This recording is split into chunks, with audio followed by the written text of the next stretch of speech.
요한복음 380장입니다.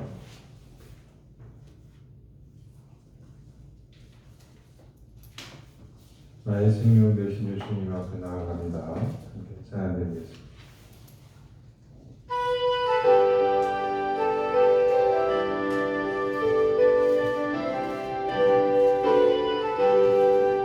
나의 생명 되신 주님 앞에 나아갑니다. 주의 흘린 보혈로 정케 하사 받아주소서. 날마다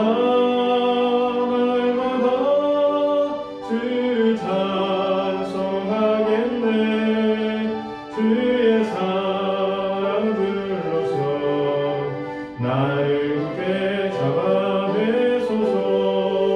괴로운 세상 지낼 때 나를 인도하여 주소서.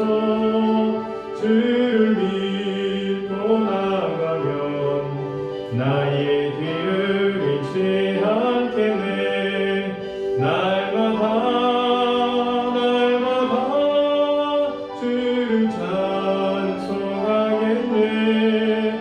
주의 사랑 줄로서 나를 굳게 잡아매소서. 세상 살아갈 때에 주 더욱 사랑합니다. 밝고 빛난 천국에 나의 영혼 들어가겠네. 날마다 주를 찬송하겠네.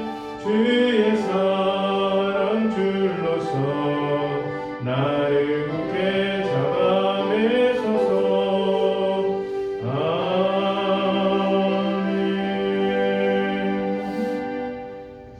하나님 아버지 감사합니다. 오늘 이 하루도 주님의 생명의 빛, 사랑의 빛 가운데 걸어가는 하루가 되게 하여 주옵소서. 우리 주의 성령께서 우리의 눈을 열어주시고 마음을 붙잡아 주시고 하나님의 성령의 말씀으로 우리를 더욱 굳세게 하여 주셔서 주님께서 원하시는 그 사랑의 빛을 세상 가운데 우리 이웃들 가운데 비추는 그러한 하루가 되게 하여 주옵소서.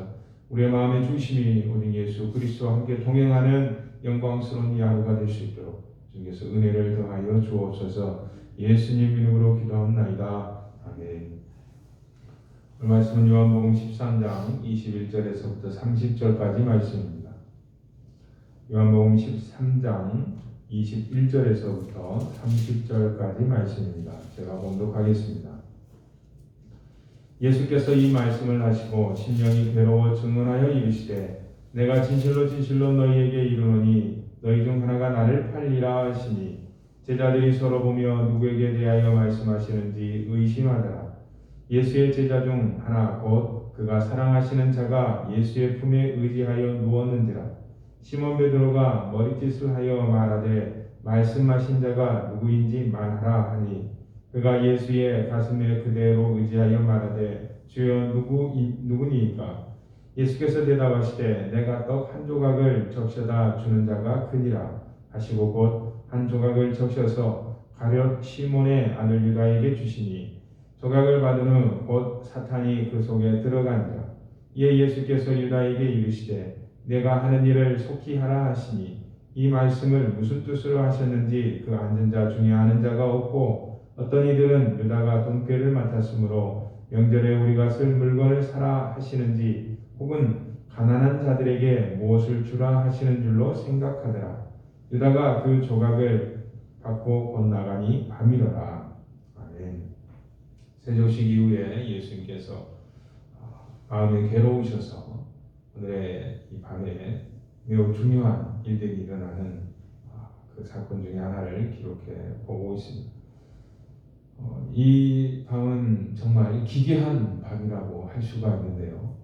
느닷없이 스승이 밥 먹다가 일어나서 종된 모습으로 너희들이나 할 일을 제자들의 발을 한 명씩 씻기는가 하더니 앉아서 이제 갑자기 예수님께서 심령이 괴로우셔서 어찌할 바를 몰라 하는데 예수님은 괴로워서 어찌할 바를 몰라 하는데 제자도 모르고 가룟 유다도 모르고 아무도 모르는 그러한 30절의 제일 끝에 있는 밤이라는 배경 속에서 홀로 있는 예수님의 그 마음과 모습을 우리가 볼 수가 있습니다. 왜 기괴한 밤이냐? 엄마와 아빠와 아들이 세 명이 한 가족이 되어서 저녁 식사를 하고 있는데 아들은 게임 이야기만 주구장창 하고 있고 아빠는 자동차 이야기만 주구장창 하고 있고 엄마는 TV 드라마 이야기만 주구장창 하고 있다면 한 밥상에서 세 명이서 앉아서 각자 자기 이야기만 하고 있다면 도대체 그게 가족일까? 그게 공동체일까? 누구나 드라마로 우리가 그러한 장면을 혹시나 본다면 아마 웃을 겁니다. 그리고 슬플 겁니다. 오늘 이 장면도 그러한 모습이죠. 예수님은 십자가에 이제 죽으시러 가는 그 장면을 바로 앞에 두고 있는데 자기 자신을 팔 제자가 바로 눈앞에 있는 모습을 보고 있는데 심지어 가룟 유다에게는 적어도 3번의 그러한 하나님 예수님의 회개의 경고들이 있었죠. 회개의 경고이지만 동시에 은혜의 말씀들이 있었죠. 나를 팔 자가 이 중에 우리 제자들 가운데 있다라고 하는 말씀을 13장에서만 해도 여러 번 예수님께서 말씀하십니다. 근데 그렇게 자기를 팔 자가 있다라고 말을 해도 정작 그 당사자인 가룟 유다는 자기 이야기만 하고 있죠. 어떻게 하면 나의 스승 예수를 팔아 먹어볼까? 어떻게 하면 내가 종교 장사라 해서 나의 유익이 될까?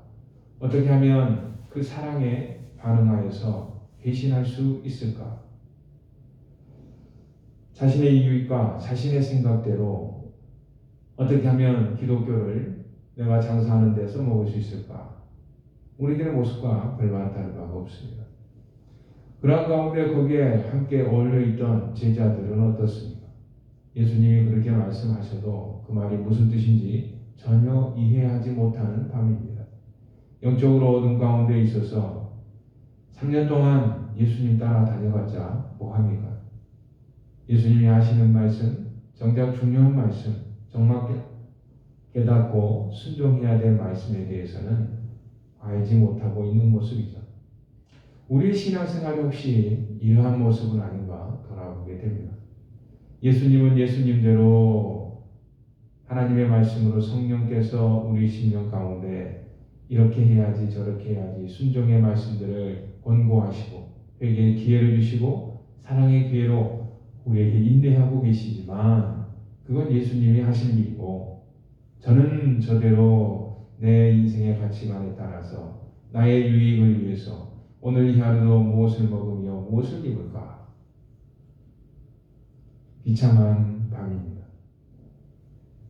예수님께서는 제자에게 사랑하시되 끝까지 사랑하시다라고 하는 13장의 첫 번째 1절의 그 말씀을 오늘 여기서도 보여주고 계시죠.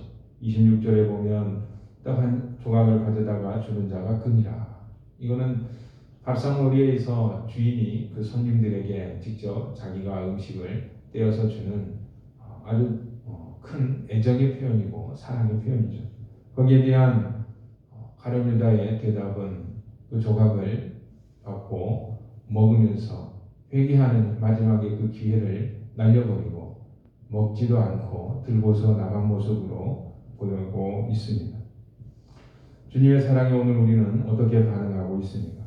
끝까지 사랑하시되 마지막까지 가룟 유다에게 생명의 기회, 영생을 얻을 기회, 회개의 기회를 주시는 주님의 그 사랑에 우리는 어떻게 반응하고 있습니까? 제자들처럼 지금 상황이 뭐가 어떻게 돌아가는지 아무 관심 없이 서로 웃고 떠들고 먹고 노는 것에만 관심 있는 모습으로 우리의 신앙생활을 하고 있지는 않은가요?